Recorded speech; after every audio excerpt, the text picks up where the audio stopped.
right.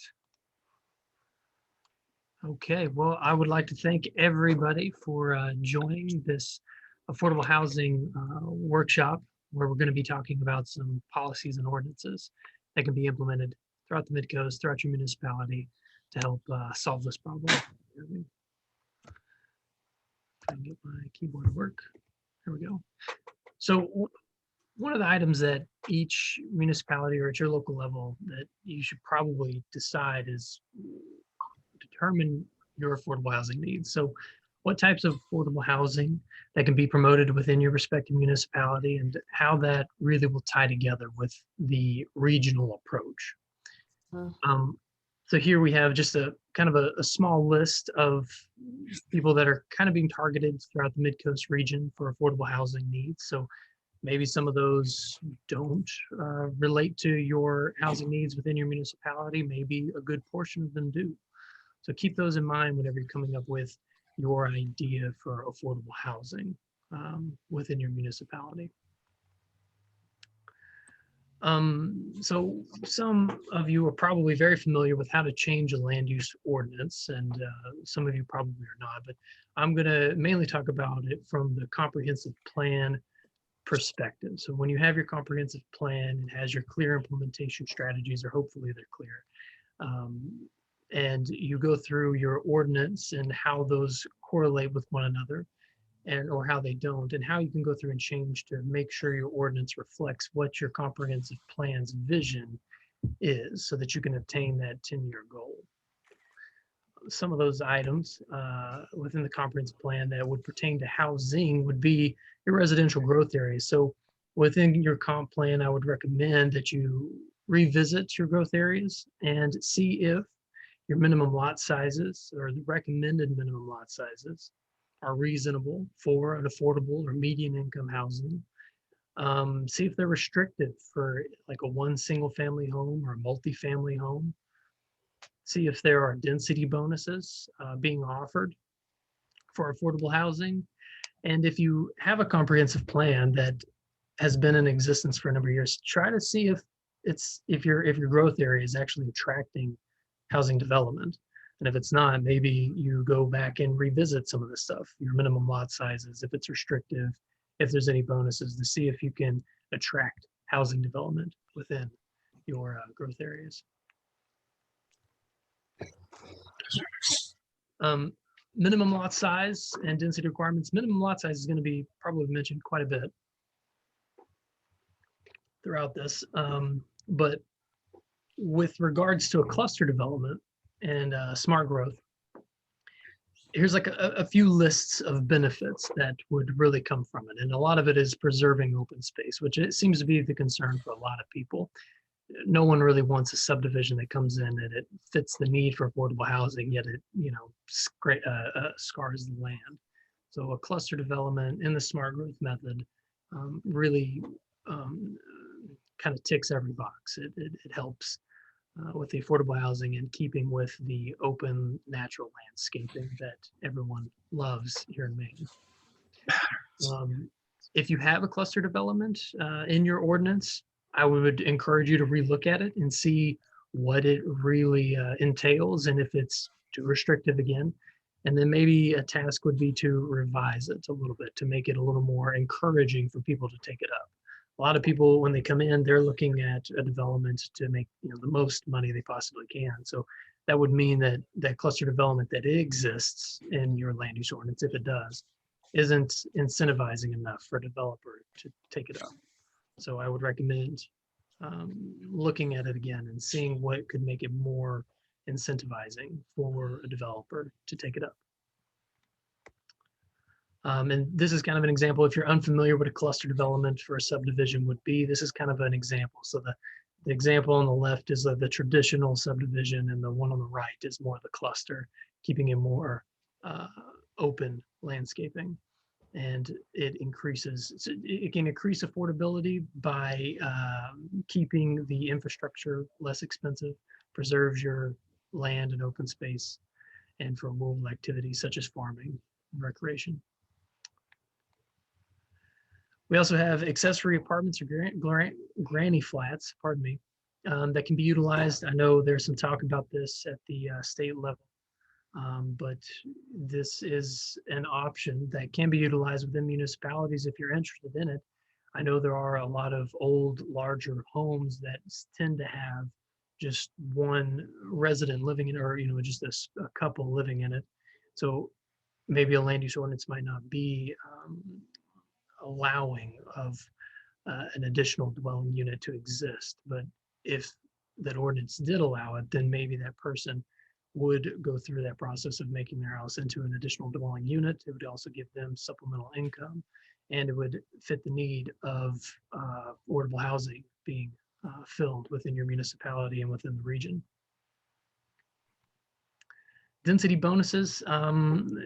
This is probably more geared for like within the immediate downtown center, giving additional height availability or density in exchange for some stuff. And the example that I've provided here, if this development met the daycare, the public art, and a bus shelter, then it could go up a few floors. So something similar can happen within your local municipality in your downtown that would fit the need for the public. In exchange, they can get higher density.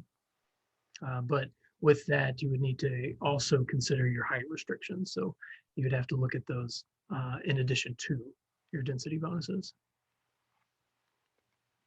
Then we have our housing infill. So if you know of a piece of property within your municipality that maybe there once stood a building and there's nothing there today, or it's just a piece of land that's been kind of worn down. Maybe people park on it, maybe people don't, but it's just not being used. Yet it's surrounded by housing and other development, and it's definitely not a park. If you know of that, then that can be a target for some affordable housing infill. The only thing that could hamper that is setbacks and minimum lot sizes. So those are like the two big things that can really mess that project up, but keep those in mind. So it's also a way to ensure that we're not sprawling out anymore, rather than staying in to an already developed area. Then we have mixed use districts. So if you have I guess a way to solve some of this residential or housing issues. Right now with COVID, everybody working from home, a lot of office spaces are made available, not really being utilized. So if it were in a mixed use district, mixed use zoning district, those office spaces could then be turned into residential spaces fairly easily without a lot of process, or I guess red tape is what we'll call it. Otherwise, that building or that section of building wouldn't be able to be utilized for anything other than office space. So with this amount of time, with COVID, with who knows what's to come, with people working from home, internet accessibility coming more readily available, who knows what would really happen with that office space. So keep in mind for the mixed use districts within your municipality, because it could really help solve a problem with buildings that already exist. One of the more, I'll say complicated just because it's a TIF. TIFs are a time-staking process, but an affordable housing tax incremental financing that can be put into place to provide funds for infrastructure such as sewer, water, electrical, roads, and parking, and it can relieve the tax burden from the development. So like I said, it's a very timely process. So if you are interested in it, or if your municipality's kind of talked about it, and you're not really sure the appropriate next steps, I would recommend reaching out to my organization, Midcoast Economic Development District. We can work with you a little bit further on that process to make sure it's implemented correctly and that it will result in a successful development. And then another option would be public lands for affordable housing. So there's two avenues kind of for this one. One is your municipality already owns the land and it's not doing anything with it. It's vacant. Nothing's really happened. So you can encourage that to be used and utilized for affordable housing. So go back to your comprehensive plan and see if there's something in there that would strengthen your argument for why affordable housing should be placed there. The other side of this is tactfully going through your municipality to target properties that are financially feasible and are in ideal locations for affordable housing. So the planner, the town manager, code enforcement officer, tax assessor, they can sit down and talk about what they think would be best and for what reason. And they can go through that process of purchasing property through through tax funding and dedicating that to housing.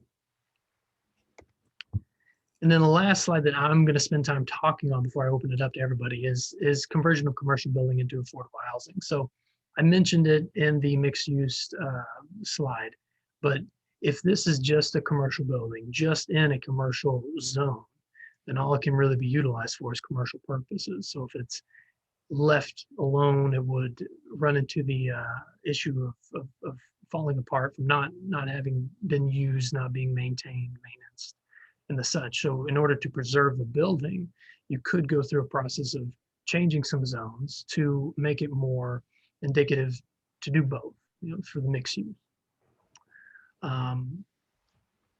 So with that, I'm gonna open it up real quick to see what people think so far.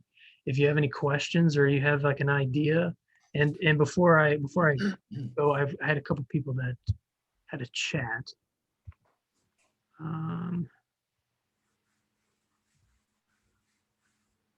Okay, Valley Gagger made a comment.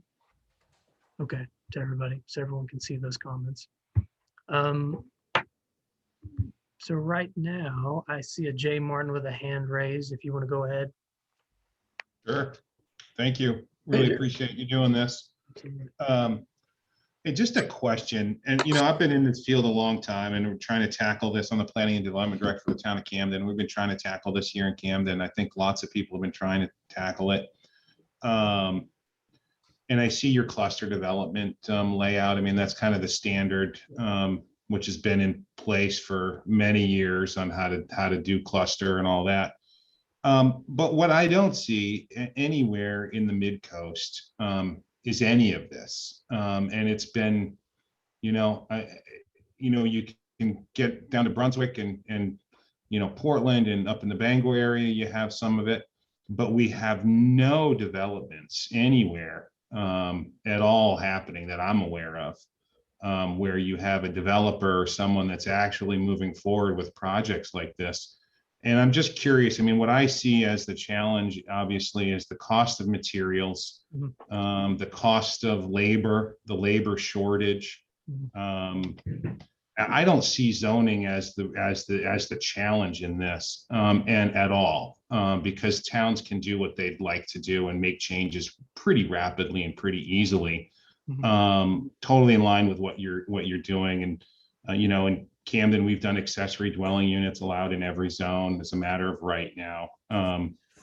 We did that over a year ago. But I'm just curious if you have any thoughts or input as to really what the real challenge is, because we're all kind of operating in our own little silos trying to figure this issue out. And there's plenty of land around, but there are not the developers, and any developer that is doing anything is just strictly relying on Main State Housing tax credits, low income tax credits, and those kinds of things. And it's hit or miss where those are allowed to, where they get what projects get those credits every year by Main State Housing. But what I guess I'm like looking for that conversation and that discussion on how we, I don't know what it is, how you incentivize a developer. We don't have developers that are building spec houses. I mean, we know there's the need, right? But at $400 a square foot now for construction, it's not going to happen anywhere. Even accessory dwelling units, I appreciate those, but they're small. And if you got 1,000 square foot accessory dwelling unit at $400 a square foot, that's $400,000. So how do we tackle? I mean, I'm just trying to, this not happen. I just don't see these developments that we all want to happen. They're not happening, and the developers aren't there. The builders aren't there. That's my challenge, and I think that's we can do all we can on the local level, and I think most towns are willing and able to do that on the zoning. And I think towns should have the home rule right to do what they'd like to do when it comes to housing and zoning and all that. But just the developers aren't there to do these projects for median income folks. Yeah, no, I do agree with you. They're going out to the highest bid. But I do have a question for you, since you are in Camden, and when Yeah.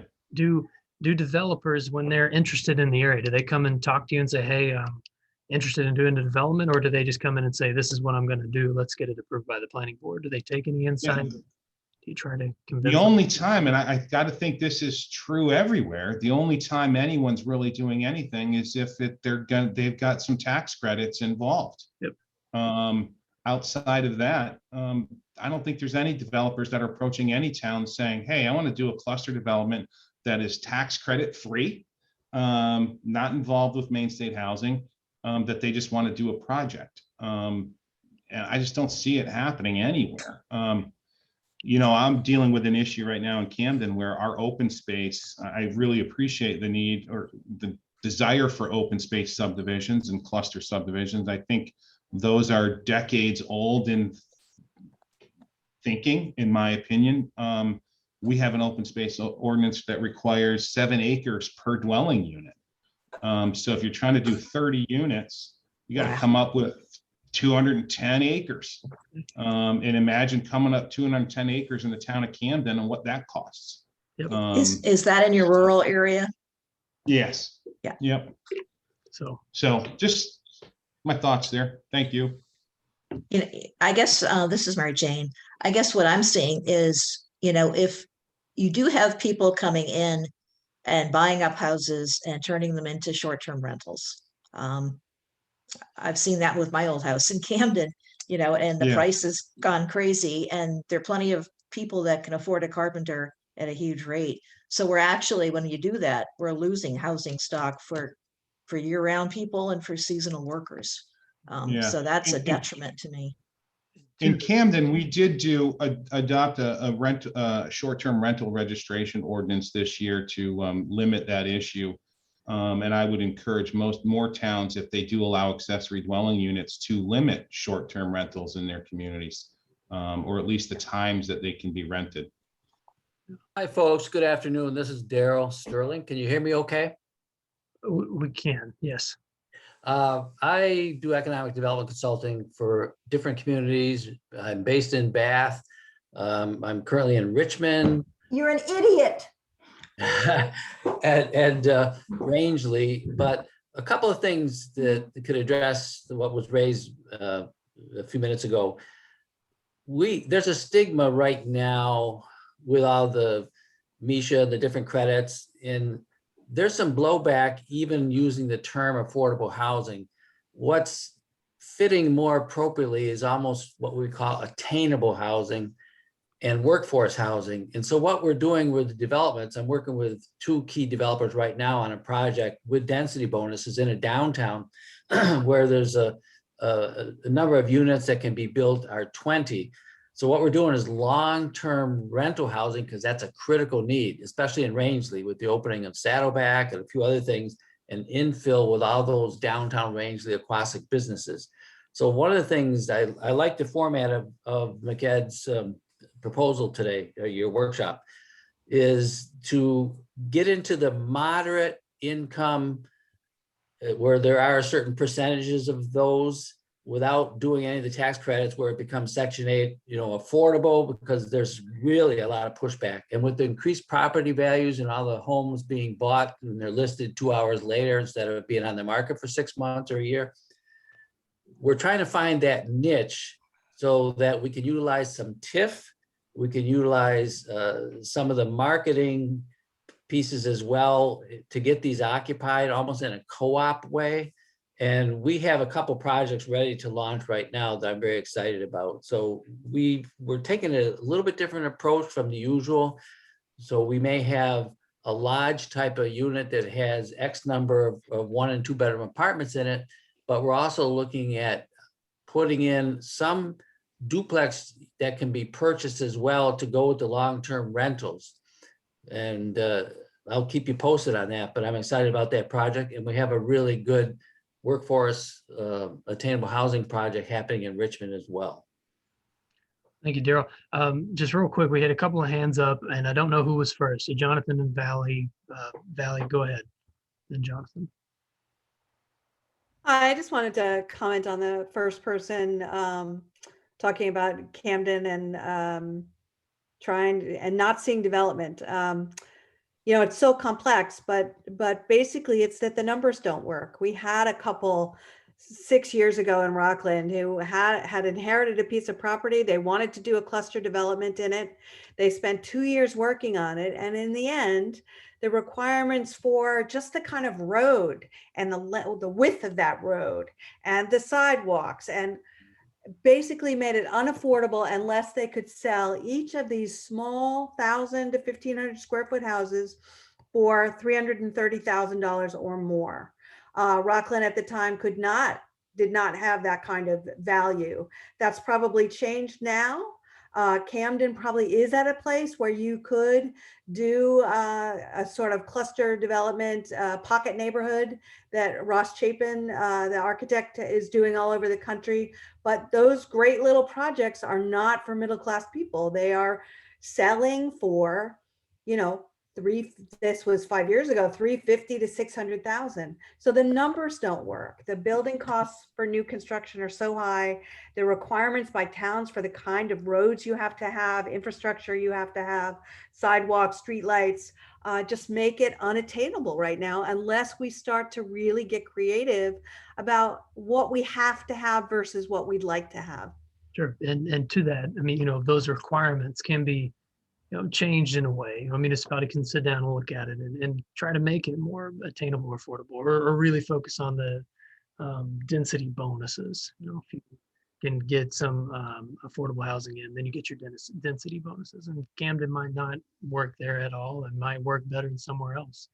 So, you know, there's not a cookie cutter that'll work for the whole region. We got to come at it from each one. So, and I don't know, you know, for Camden, if we can do that at this workshop or not. It's probably a sit down and I talk. will say that the only person in Rockland who is building houses is Habitat for Humanity.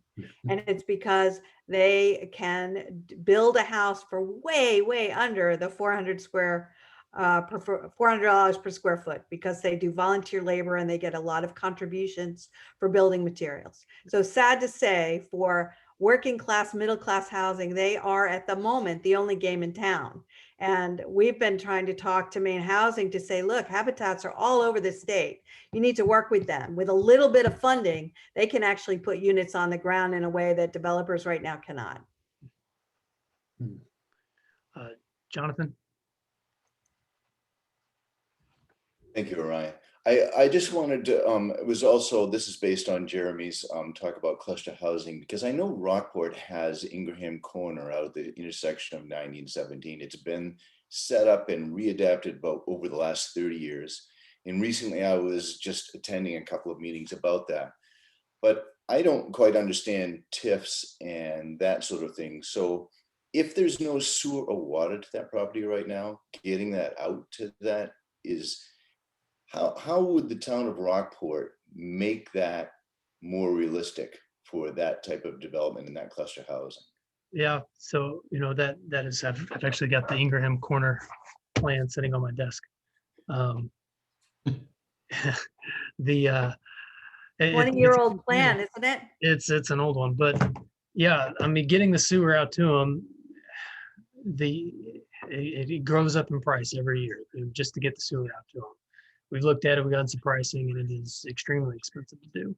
There are different types of sewer that could happen. They could do, currently, to get it up and running, they could work out some plan to do a, what is it? Give me a second. Oh, I've already forgot the name of it, but Like a package treatment plant? yeah. It'll come to me in a minute, but there is a way that they can start on the process and show that people are interested in it and that the town will recoup its benefit or the money that it would take to get the sewer out. and to show who else would benefit along that strip. So, I mean, it's quite a ways for the sewer line to go to reach Ingram's Corner. So a lot of people would benefit from it. And the developments in the area along Route 90, from where that is, that would benefit as well from having sewer. So there's benefits in the community to extending it out to West Rockport. Convincing the town to spend the money is another problem in and of itself. So, but it's One thing, that area is covered by public water, so the minimum lot size could be 10,000 square feet per unit. Mhm. And maybe they could, I don't know, cluster it with a farm or something like that for now and use that land that way. We had an old clustering, again, it's not affordable, but the golf course at the Samoset is all those single family attached units there that's a cluster, but certainly not affordable.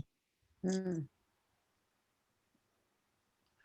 There are a couple of comments on the chat, so I'm just gonna bad housing. If anybody's looking at it, you can see other people have made some comments, but somebody asked about prefabricated structures on public land. So Ellen, do you want to I don't want to call you out, but do you want to talk a little more about what you mean by prefabricated structures on public land, like permanent or removable? I'm just thinking that if the cost of construction is so high, we have to find a way around that. So the best thing would be to get structures that are built elsewhere and come over in pieces. I mean, I watched a house get put up on a lot in Vinyl Haven a couple of years ago. It came on the back of a truck, and in 3 days there was a house. And it's a nice looking house. It blends in with the neighborhood. The family's living there very happily. And it just seems crazy to do all this stick building when there's opportunities to do things in a different way, which hopefully are more cost effective. Yeah. So yeah, I will state to the prefabricated, depends on what's going to be there and such. But yeah, doing a prefabricated for a lot of development would make sense. But then we get into a cookie cutter situation that a lot of people want to avoid. So with the structure, with everything being delivered and hand built, it allows for that more, I guess, the custom look that people want. But there are, the manufactured costs or manufactured homes; those exist as well. But on public lands, that's the other bit for the municipalities. So they would have to work that out with whomever it is that would develop it, to see if that would be a fit for that municipality. Ellen. Joe, do you want to speak to the prefabricated structures? I know you talked at the Rotary in Camden about that. Yeah, we made a proposal for Sagamore Farm, and the only way we could ever meet the cost requirements that Misha had for affordability was to go manufactured housing. So I went to Canada and I went to a local manufacturing company over in Oxford. And if we gave them the volume they needed, 20 duplexes at a time, they could meet the requirements, which were substantially less than stick built. But that was before the price in lumber has gone up to a 15-year high. So I haven't revisited it because they haven't awarded what they're going to do yet. But I'm betting that there won't be an opportunity to use manufactured housing given the price of materials, even though they're coming down somewhat. What we're really excited about is 3D printing using concrete. We're down the road with one particular vendor. We've analyzed companies from around the world, and we're down the road with one particular vendor. And we're hoping this will allow us to build within the cost containments that Misha's got for first-time home buyers. That's pretty cool. So speaking of like something that we were wanting to do, so hopefully one of the items that we'll be able to achieve with this is getting a coalition group of people together to address regional affordable housing. So if any of you all are interested in it, feel free to reach out to Mary Jane or I, and we can help get something together on that end, so that we can kind of come at it from. I mean, MCED's going to be a part of this from a regional perspective, but this allows like a group to kind of go in and target it a little more as well.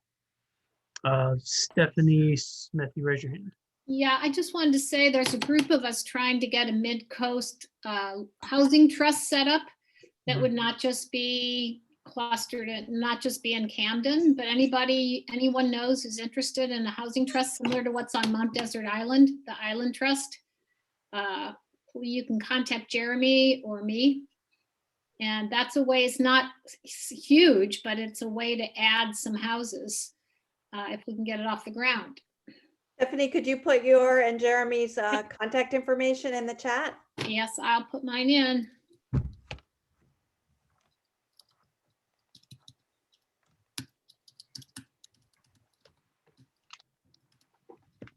Jeremy, can you put yours in for me? I'm doing it right now. I'll get it, thanks. While that's going on, so I guess, were you all able to pull the presentation down and kind of look through some of the ordinances and items put together? Does anybody want to talk about anything that I didn't mention on there? Bring up some concerns, or if you have like another idea or something really worked, maybe.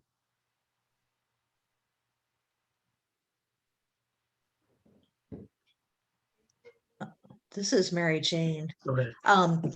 I just have to say, I heard from someone yesterday that was trying to put a tiny house in a Knox County town, and the code officer, there wasn't anything in their ordinance to deal with it, so he's kind of left them hanging. So a lot of ordinances, I think, need to deal with that and figure out what they want to do. Go ahead, Jeremy. Yeah, I just want to, I think some towns don't realize that the statewide building code applies statewide now. You don't have to adopt it. You don't have to administer it if you're under 4,000, but it does apply in that community. So if you're talking about a Knox County that aren't mandated to enforce and administer the building code, there is a provision for tiny houses in the building code. There's an appendix specifically drafted for Maine.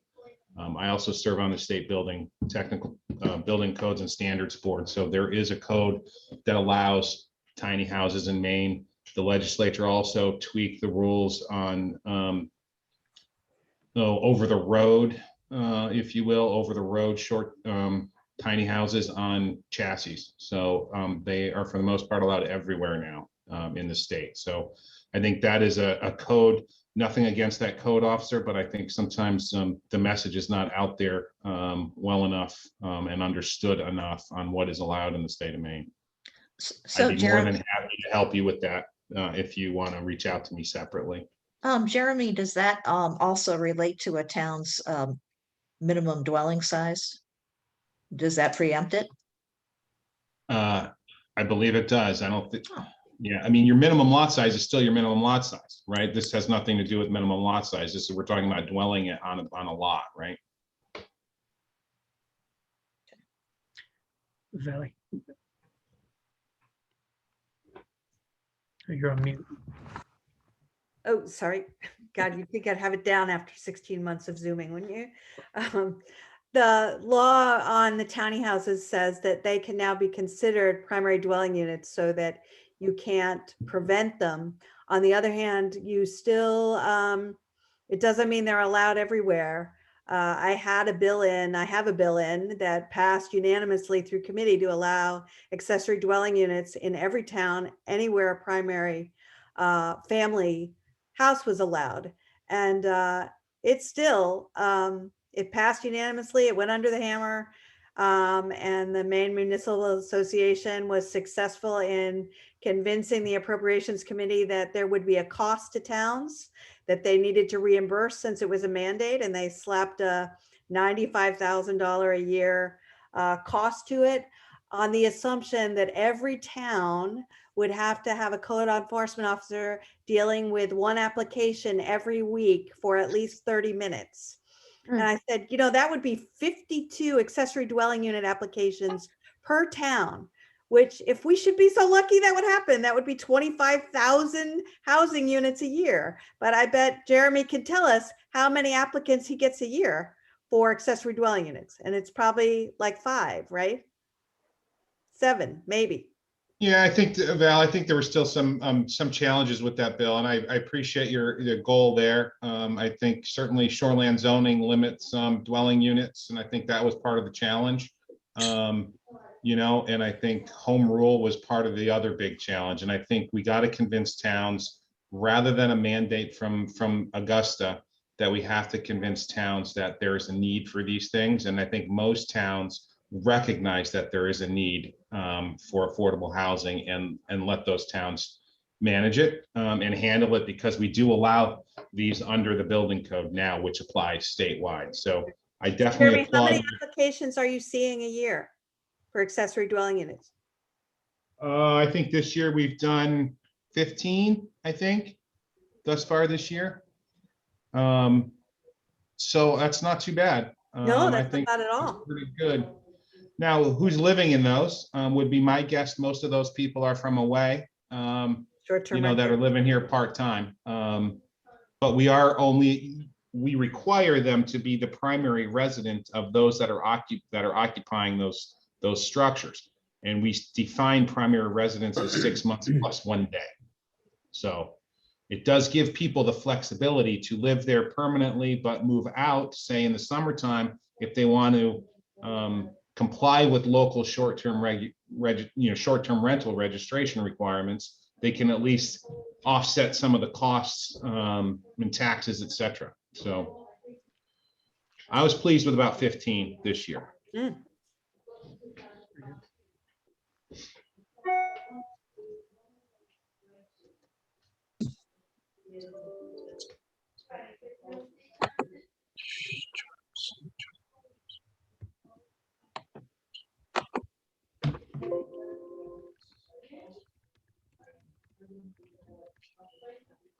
Okay.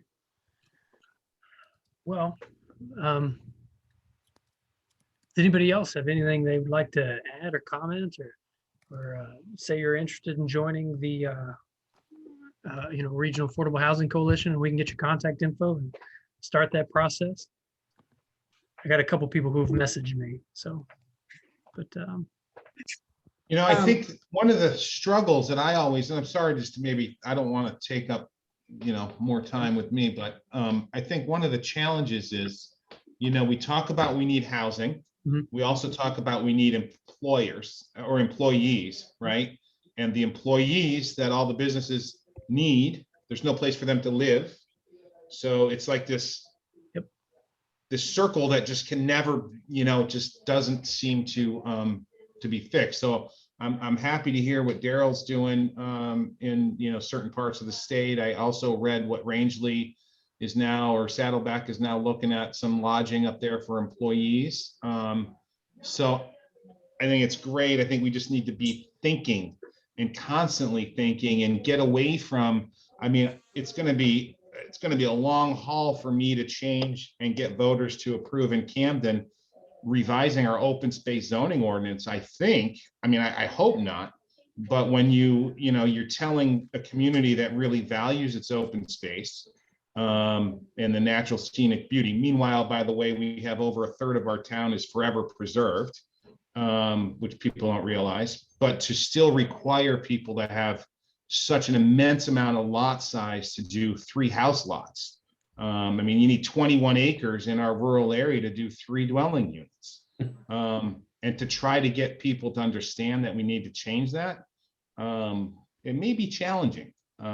So it does take constant conversation, constant discussion, and getting the word out so that people really, really understand that this is an issue.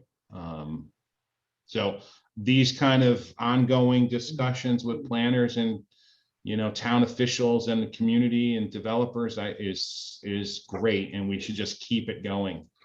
Because every time I've been into one of these, Orion, I think there are more people logging in. So if we just can keep these things rolling, eventually we'll have 100 people joining us on these discussions, I think. yes, No, I agree with you completely on that. And one of the concerns that I have with the addressing the affordable housing, or the definition that you so choose to do for your municipality, is as soon as we make it and the person buys it, how do we ensure that they don't just sell it to the next highest bidder? So they buy it for 200,000 and then someone comes in and says, I'll buy it for $500,000. Well, they're going to sell it. I'd sell it. Everyone on here would sell it. So Yeah, I think that's a great point, Orion. I would encourage you, Stephanie mentioned it, the housing trust that we're looking to start in the mid-coast, to really look at what MDI has done, the Island Housing Trust, because they have developed a number of subdivisions, a number of rental properties. They get donated property, donated land from communities, and they've been able to implement affordability covenants successfully. That ensure that those houses are maintained affordably for the future. So I would encourage people to check out what they're doing on MDI and try to maybe jump in our little group that's trying to establish something similarly here in the mid-coast. And we've got people from, I don't know if it's Stockton Springs all the way down to, Rockland area that are trying to pull something like this off. So feel free to reach out. We Keep it shouldn't going. underestimate partners as well. I know the hospital has lost half of the nurses they hired in the last 2 years before they even worked a single day because they could not find housing. Wow. And so they and other businesses may well be ready to partner and help with funding just to create more workforce housing. Great idea. I could just add in to MCEDD, is it within your domain to do messaging to the Mid-Coast area about this need? I sort of feel like we have to get critical messages out generally, regularly to the public. Yes. And it's not just the Camden Herald, it's whatever all of our media is. And maybe that coalition can work on critical messages. Yes. Because as Jeremy said, changing public opinion, I think a lot of people people are just beginning, I'll be positive. People are just beginning to realize we have a critical housing problem. And it's been around for a while, and we need to help people realize this is urgent. And you can't have a solution in a month because these are complex things to change. So we've got to work on messaging. That's very true. Which includes growing your economy. I mean, if we want our economy to grow, we need to provide housing. So. Absolutely. Yes, to that point. Yes, we can work on getting messages out pretty regularly to do that, and having some type of conversation set up pretty regularly to keep it moving, keep it forward, and then talk about some stuff that's maybe happening in the area. I think that might be a pretty good idea as well. Say if anybody is doing something, because I know there was a couple projects that were mentioned in the area, and I don't know what came of them because of COVID hitting and whatnot. So I do know that, or at least the report that I saw, that housing or material expenses have started to plateau. So hopefully that means they'll start going back down soon. Fingers crossed. Then we can get back to some reasonable square footage prices. I hope so. Let's see, Robert, you had your hand up and then it went down. So did Robert Kelly? Oh, no. Okay. Yep. Okay. It got covered. Thank you. I just, so I'm the president of the Community Development Corporation in St. George. And, we've been talking about this stuff for a while. And I'm also participating in the group with Stephanie and Jeremy on trying to look at a regional housing trust as a way for us to pool resources. Because I think the other challenge we face is, 10 new houses in St. George would be huge, but that project size is hard to fund. And so I think if we can kind of band together to try and do grant writing and some of those other things that work for bigger projects, or at least for bigger organizations, I think that would be huge. No, I agree. And Rob, I think you're probably referring to things like getting those tax credits. Exactly. I mean, we shouldn't all have to learn how to do that from scratch. Right. Also, in a conversation several years ago, the Allen Institute ran, it was one of their iLead conferences. Maine Housing said outright, we are not structured to do projects, that aren't large apartment buildings and, things that work in Augusta, Bangor, and Portland, but don't work in a coastal community. So, having a little bit more mass for especially, we're a tiny community, 2,500 people. That will be hugely helpful for us to be able to get housing because we face the same challenges all the rest of you do. So Robert, the Maine State Housing Authority does have a program, but it's basically for subdivisions, and if you can have up to 5 affordable lots. If you do that and make them affordable for 9 years, they do give you benefits. But I know if Joe Clutie, you're still here, they give up to $20,000 to $22,500 per affordable lot. But right now, the median price for the house is not enough, and that dollar amount is not enough. So I've gotten different opinions from the Housing Authority, but I think they're going to try to amend that and bring them up to some degree. Yeah, I know That they would work. had committed to that at this conference, that they realized that this was, they were not right sized to what a lot of the island and coastal communities were struggling with. But still, to the point of the housing trust, one of the reasons we're looking to do it is just to share a lot of the infrastructure of doing this, so that we're now all trying to solve this independently. And I know Deborah Keller from Bath Housing Authority, she had talked about that too. I don't know if she's still here. So it covers a huge area to go all the way down through to Bath.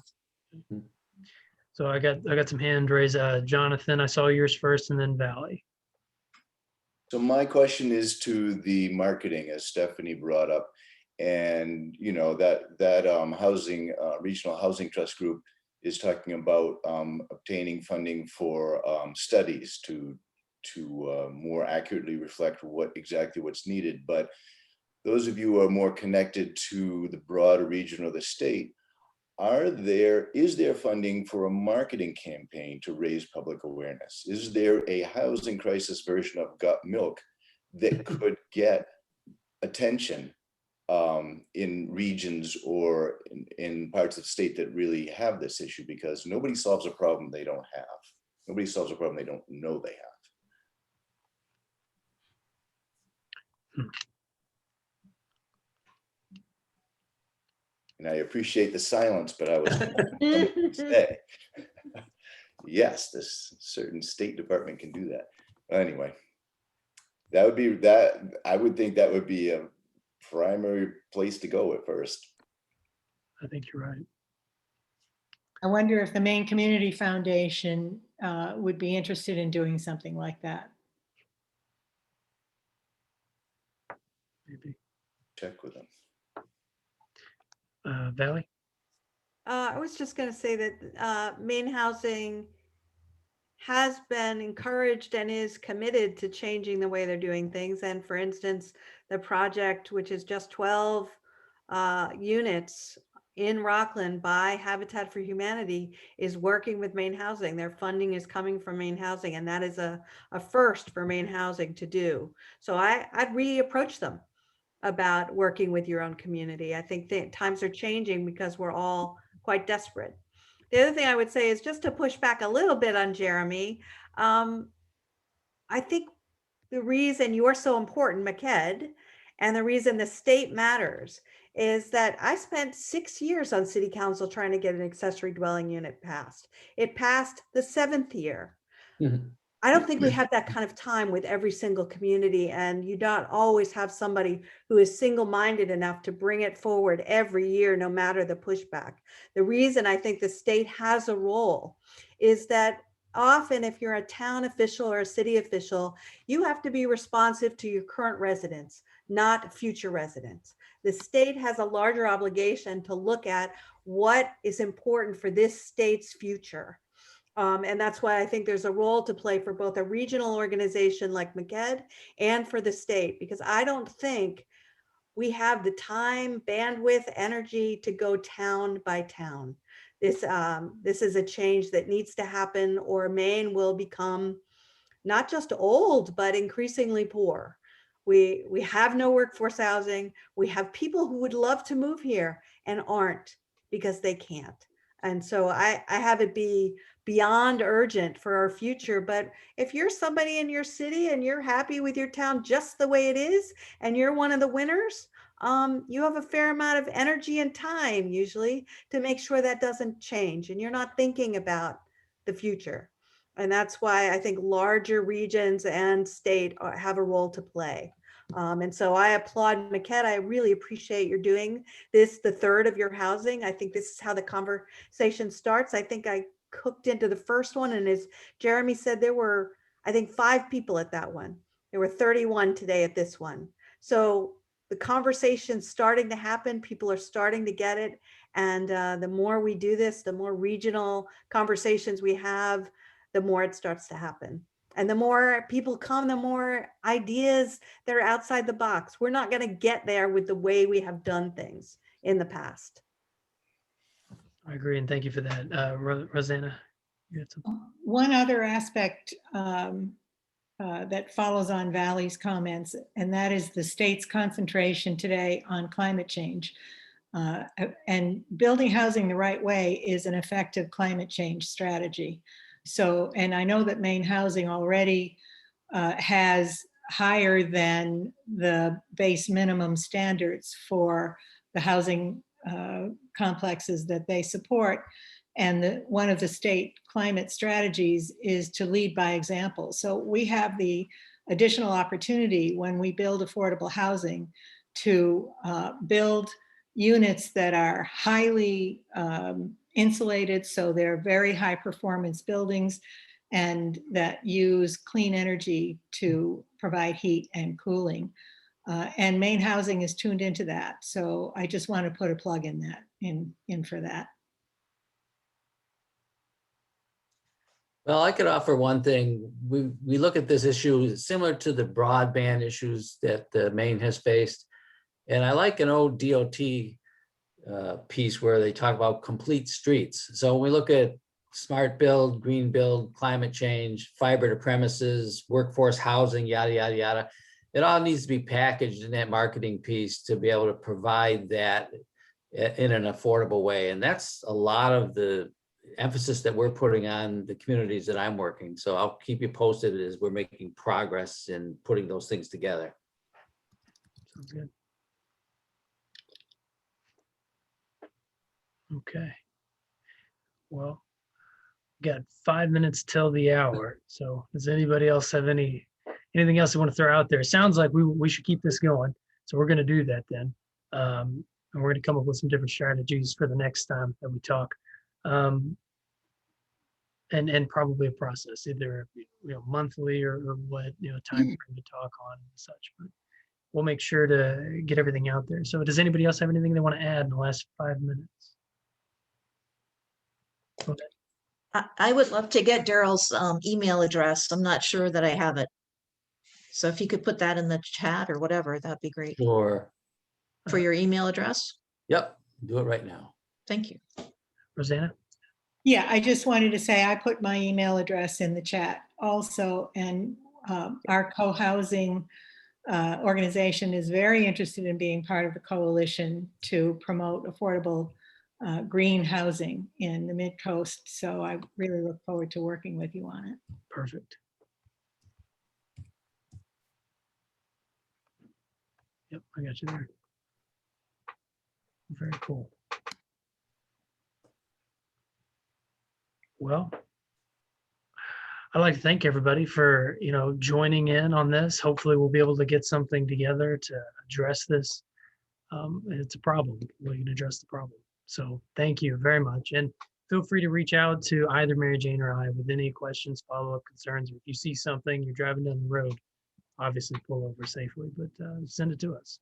So thank you. Sometimes there are little things like I know someone was mentioning road standards, sometimes little things like setbacks and road standards, we can do that pretty simply, and it does make somewhat of a difference. Yeah. All righty. Well, thank you all. Thank you. Have a good Thank rest of you. your It's been evening. great. Thank you. Good Thank you rest very of your- much. Appreciate it. Thanks. Bye-bye. Thank you. Bye-bye. Bye. Thank you, guys. Thank you very, very much. Absolutely, John.